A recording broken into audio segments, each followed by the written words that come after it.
నమస్తే, నేను మీ సౌర్య.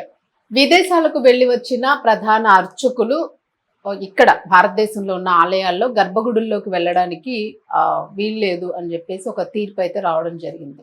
అయితే ఎందుకు వెళ్ళకూడదు, అసలు ఏంటి, అసలు దానిలో ఏముంది, దానికి దీనికి అసలు లింక్ ఏంటి, వెళ్తే ఒకవేళ ఏంటి, వెళ్ళకపోతే ఏంటి, అసలు ఇప్పుడు వాళ్ళు ఎలా రియాక్ట్ అవుతూ ఉన్నారు ప్రధాన అర్చకులు అక్కడి నుంచి వచ్చిన వాళ్ళు. సో ఈ డీటెయిల్స్ అన్ని కనుక్కుందాం సీనియర్ జర్నలిస్ట్ దుర్గా వడ్లమణి గారి నుంచి. నమస్తే. నమస్తే అండి. మ్యామ్, ఎందుకు అసలు వద్దని అంటూ ఉన్నారు? విదేశాల్లో చేసిస్తే, విమానయానం చేసిస్తే ఇక్కడ భారతదేశంలో ప్రధాన అర్చకులుగా చేయడానికి లేదు అనేది ఏ రకంగా తీసుకోవచ్చు అంటే మనకి పూర్వం నుంచి వచ్చేది ఏంటంటేనండి, మనం సముద్రం దాటి వెళ్ళకూడదు. హిందూ అయిన వాళ్ళు, ముఖ్యంగా బ్రాహ్మణ్ అంటే అర్చకులు కానీ పూర్వం వెళ్ళేవాళ్ళు కాదు. మీరు బారిస్టర్ పార్వతీశం అని మొక్కపాటి నరసింహారావు గారు రాశారు. నరసింహశాస్త్రం నరసింహారావు బారిస్టర్ పార్వతీశం నవల. అందులో ఇవన్నీ వివరాలు ఉంటాయి. అతను అడ్వకేట్, అదే బారిస్టర్ అవ్వాలనుకుని లండన్ వెళ్ళడం, అవును, అవంతా కూడా. అంటే మీరు విదేశాలకు వెళ్ళొస్తే మీరు అప్రాచ్యులైనట్టు. అప్రాచ్యం అంటే ఏమి తిట్టు కాదు, ఫారినర్ అయిపోయినట్టు. పాశ్చాత్య దేశం వెళ్ళినందుకు. అంటే మీరు ఇక్కడ ప్రాచ్యులు కాదంటే ఇక్కడ ఈ దేశానికి సంబంధించిన వాళ్ళు కాదు. అప్పుడు నాలుగు మీద వాత పెట్టేవాళ్ళు వచ్చాక. అంటే అక్కడ ఏం తినొచ్చాడు అని. Okay okay.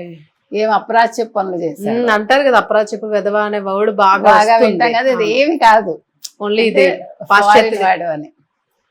అది అంతకన్నా మించి ఏం లేదు. అయితే అర్చకులు అనేవాళ్ళు మీకు శాస్త్రాల ప్రకారం, ఆగమ శాస్త్రం కావచ్చు, మరొకటి కావచ్చు, దాని ప్రకారం సముద్రయానం చేసి, అంటే విమానాలకి సముద్రయానం చేసి రాకూడదు. అయితే ఇక్కడ మీరు ఎవరిని తప్పు పడతారు? అవును, ఇవాళ హైకోర్టు తీర్పు ఇచ్చింది, దీని మీద వాళ్ళు సుప్రీంకోర్టుకి వెళ్తారు. ఇవాళ శృంగేరి పీఠం ఏదైతే ఉందో వాళ్ళు, భారతీ తీర్థానంద స్వామి గారు దీని మీద 2010లో ఒక రూల్స్ అండ్ రెగ్యులేషన్స్ ఉన్నాయి, దాన్ని ఇప్పుడు పాటించమని చెప్పారు. మరి గతంలో ఏ ప్రభుత్వం అయినా, కాంగ్రెసా, టీడీపీనా, వైసీపీనా మనకు సంబంధం లేదు, అన్ని పార్టీల వాళ్ళు పంపించారు కదా. మీకు ఉత్సవ విగ్రహాలన్నీ కూడా విదేశీయానం చేసి అక్కడ కళ్యాణాలు జరిపించి, అవును, వాళ్ళ దగ్గర నుంచి డబ్బులు వసూలు చేశారు, అన్ని జరిగాయి. అక్కడ కూడా మరి దేవాలయాలు ఉన్నాయి ఇప్పుడు, తిరుపతిని. అదే నేను చెప్పేది, అక్కడ అన్ని దేవాలయాలు ఉన్నాయి, అర్చకులు వెళ్తారు చేసి. మరి అక్కడ ఎట్లా హిందూ ధర్మాన్ని కాపాడతారు? మరి అర్చకులు ఉంటేనే కదా. వేదం చదువుకున్న వాళ్ళు వెళ్ళకపోతే ఎట్లా? అంటే మీరు అన్ని విషయాల్లో ఎట్లా శాస్త్రాన్ని మీరు కాదని కొన్ని మీరు అమెండ్మెంట్స్ తెచ్చుకుంటున్నారు. ఫారిన్ వెళ్ళడానికి బ్రాహ్మిన్స్ కూడా అట్లాగే అమెండ్మెంట్స్ ఇవ్వండి, అర్చకులకు కూడా. నేను తప్పే ఉంది అందులో. ఇప్పుడు మీరు అన్ని ప్రతి దానికి ఒక అమెండ్మెంట్ ఉంటుందిగా. అవును, ఇప్పుడు రాజ్యాంగానే ఎన్నోసార్లు అమెండ్మెంట్స్ చేసుకున్నాం మనం. మీరు బ్రాహ్మిన్స్కి ఎందుకు చేయరు?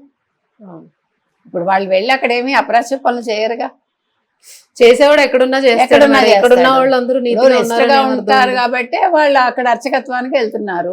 నిష్ఠగా లేకపోతే వాడు బయటే ఉంటాడు, ఎవరు ఒప్పుకోరు కదా. మాట శుద్ధి ఉండాలి, మనిషి శుద్ధిగా ఉండాలి, పని శుద్ధిగా ఉండాలి. ఇక్కడ శుద్ధిగా అంటే ఏంటి? క్లీన్లీనెస్ అంటే మాట కరెక్ట్గా ఉండాలని, ఉచ్చారణ దోషం ఉండకూడదు. మరి అలాంటప్పుడు మీరు ఇవాళ కొత్తగా ఈ రూల్ ఎందుకు పెట్టారు?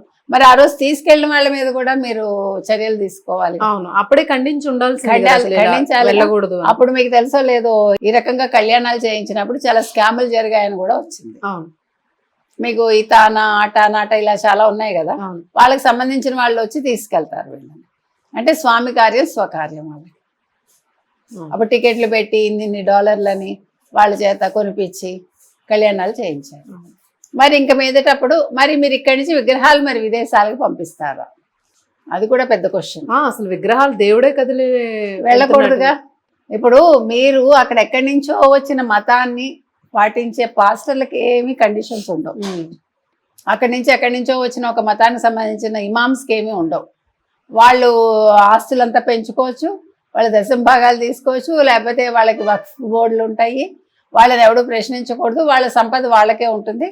ఒక హిందువుల సంపదే మీరు తీసుకుంటారు. హిందూ దేవాలయాల మీదే ప్రభుత్వ ఆధిపత్యాలు ఉంటాయి, హిందువులకు సంబంధించిన అర్చకుల మీదే మీ ఆధిపత్యాలు ఉంటాయి. తప్పు కదా.